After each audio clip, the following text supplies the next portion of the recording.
السلام علیکم، صبح بخیر، گڈ مارننگ میں آپ لوگوں کو کہنے والی تھی، لیکن کیسے آپ کہوں آپ کو گڈ مارننگ، کیونکہ آج کرائسٹ چرچ میں جو پاکستان کرکٹ ٹیم کے ساتھ ہو رہی ہے وہ مجھ سے زیادہ اچھی وہ آپ کو شفاعت ہی بتا سکتے ہیں۔ شفاعت، what has happened؟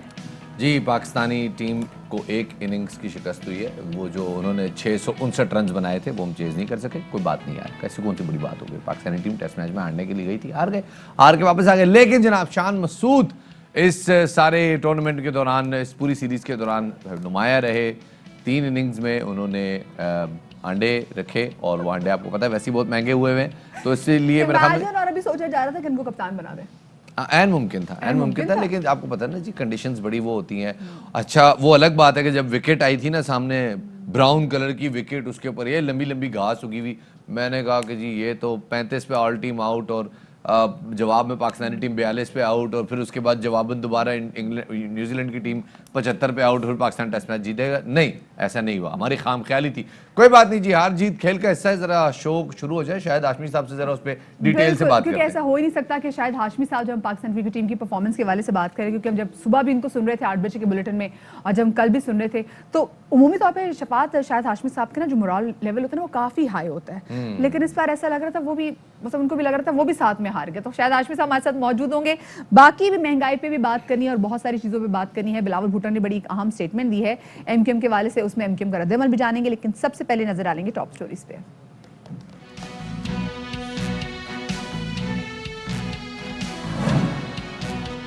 مہنگائی پر قابو نہ پایا جا سکا، عام شہری کی مشکلات میں اضافہ، گھی اور تیل کی قیمتوں کے ساتھ چینی کی قیمت کو بھی پر لگ گئے، کھانے کے تیل کی قیمت میں 15 سے 18 روپے فی کلو اضافہ، چینی بھی 1 کلو 90 روپے پر پہنچ گئی۔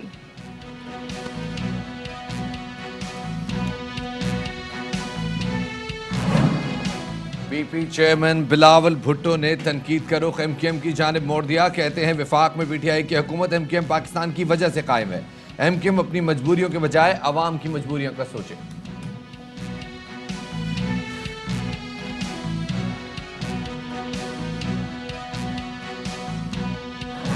اتنا کچھ ہم آپ کے ساتھ شیئر کریں گے، لیکن سب سے پہلے جو ہم اہم بات آپ کے ساتھ کریں گے وہ ہے پاکستان کرکٹ ٹیم کی کرائسٹ چرچ میں پرفارمنس، جو کہ شفاعت میں دیکھا کہ بالکل ریت کی دیوار کی طرح ثابت ہوئی، نہ ہماری بیٹنگ لائن چلی، نہ ہماری بالنگ چلی، ہمیں ایگزیکٹلی سمجھ میں نہیں آئی، فیلڈنگ بھی جو ہم نے دیکھا کہ کافی زیادہ کیچ ڈراپس ہوئے ہیں، ہو سکتا ہے کہ اگر اتنے کیچز جو ڈراپ ہوئے ڈراپ نہ ہوتے تو آج منظرنامہ تھوڑا بہت چینج ہوتا، لیکن جس طریقے سے شفاعت انہوں نے مہمانوں کو گھر میں بلا کے نیوزی لینڈ کی ٹیم نے کیا ہے، یہ میرے خیال سے یہ ایٹیٹیوڈ بالکل ہم اس کی مذمت کرتے ہیں، ہم اس کی بالکل پرزور مذمت کرتے ہیں۔ اچھا کین ولیمسن کا موڈ نہیں تھا ڈبل سینچری کرنے کا، ہم نے ان کو دیا، ارے یار اتنی تم مطلب تم نے ہمیں بلایا ہے، رکھو، ان کے کیچز بھی ہم نے ڈراپ کیے، ہم نے ان کو بال بھی دی اور اپنے ریویوز بھی ضائع کیے۔ کین ولیمسن نے جناب اکیلے پوری جو ہے نا ہماری کھٹیا کھڑی کر دی ٹیم کی، اور ساتھ ہی اگر بات کریں ان کے ساتھ نکلز جو تھے وہ جو انہوں نے 150 رن مار دیے، کوئی ٹینشن کی بات نہیں ہے، ہم لوگ گھبرائے نہیں ہیں، لیکن پاکستانی بیٹنگ آرڈر ایک بار پھر فلاپ ہوا، ایک بار پھر گرا، اور امیدیں کی جا رہی تھی کہ جی اظہر علی اور رضوان اور باقی جتنے لوگ ہیں عابد، یہ لوگ ذرا کچھ تو ریزسٹنس کریں گے، لیکن کچھ بھی نہیں کیا۔ بالنگ اٹیک تھا شفاعت سم ہاؤ وہ اتنا ویک تھا، اور دیکھا جائے تو ہمارے جو بالنگ کے کوچ تھے he was also not there, وہ بھی اپنے ویکیشن پہ تھے، انہوں نے بتا دیا کہ بھائی میرے ہونے یا نہ ہونے سے آج سچ کوئی خاص فرق نہیں پڑا، آپ نے دیکھا کہ ٹیم کی پرفارمنس کیسی تھی۔ سو اب میرے خیال سے شفاعت یہاں پہ ہم شاید ہاشمی صاحب سے پوچھیں گے کہ بھائی یہ میچ تو جس طریقے سے پاکستان ہارا ہے تو آگے آنے والے میچز میں کتنا اثر پڑے گا ہماری پرفارمنس پہ، کیونکہ یو ریممبر جب یہ جا رہے تھے اپنے نیوزی لینڈ کے، ہم کتنے خوش تھے شفاعت ہم لوگ جب پاکستان کی ٹیم جو ہے وہ نیوزی لینڈ کے دورے پہ جا رہی تھی، تو ہم نے کہا جی کرکٹ پھر سے آباد ہوئی ہے، کرونا کے بعد سے وہ گئے ہیں، اس کے بعد جاتے رہتے پہلے تو کرونا کے کیسز نکل آئے، پھر 14 دن کو کوارنٹین کیا، اس کے بعد جب پرفارمنسز شروع ہوئی تو جو ہماری پرفارمنسز تھیں وہ بھی اتنی کوئی خاص نہیں تھی کہ جن کو اچھے الفاظ میں ڈسکس کرتے۔ T20 میں آپ نے دیکھا کہ پاکستان کو کس طریقے سے شکست ہوئی، اس کے بعد پھر ٹیسٹ سیریز جو شروع ہوئی اس میں بھی جو حالات آپ نے دیکھے، شاید ہاشمی صاحب نے ہمیں جوائن کر لیا، شاید ہاشمی صاحب سے ہم اس حوالے سے بات کریں گے۔ ہاشمی صاحب گڈ مارننگ سر، کیسے ہیں آپ؟ یہ تو سیریز سے پہلے اور ٹور سے پہلے پتا تھا، میں نے آپ کو کہا تھا کہ تینوں T20 اور دونوں ٹیسٹ ہارے گا، ایک T20 پاکستان جیت گیا، اس لحاظ سے تو اچھی کارکردگی ہے، اس لحاظ سے اچھی کارکردگی۔ ظفر گوہر 37 رن، اظہر علی 37 رن، ظفر گوہر نئی دریافت ہیں، اتنی مشکل وکٹ پہ کھیل گئے، آپ کو لگتا ہے کہ ان کو پہلے بھی چانس دینا چاہیے تھا؟